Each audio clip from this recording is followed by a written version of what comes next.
Onc Live Insights is a video editorial program produced by Onc Live.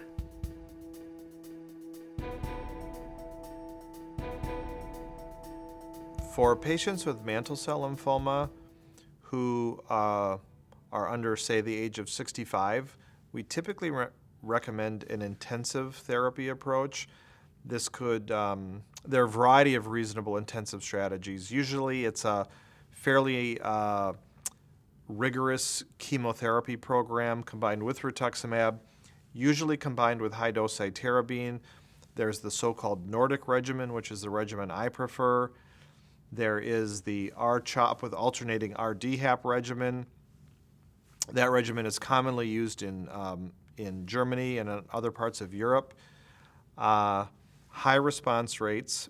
Patients who obtain a response then typically receive autologous stem cell transplant consolidation. And although this strategy does not appear to be curative, one can expect average remission lengths of 4 to 5 years. So in mantle cell lymphoma, a disease historically associated with a very poor prognosis, to get first remission lengths of 4 or 5 years or even longer is a very good outcome, which is why this intensive strategy is typically recommended for younger mantle cell patients.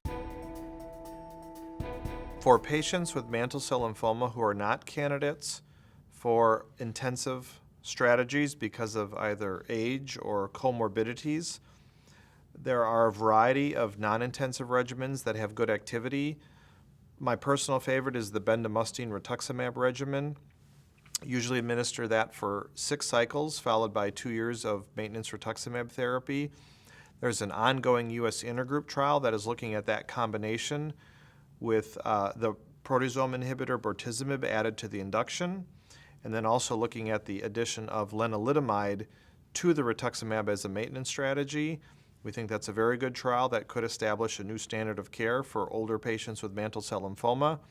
Another common strategy would be to use the R-CHOP regimen, or based on some recent data, a regimen in which the vincristine is pulled out of the R-CHOP and replaced with bortezomib, and that was shown to be a more efficacious regimen in a large international randomized phase 3 study.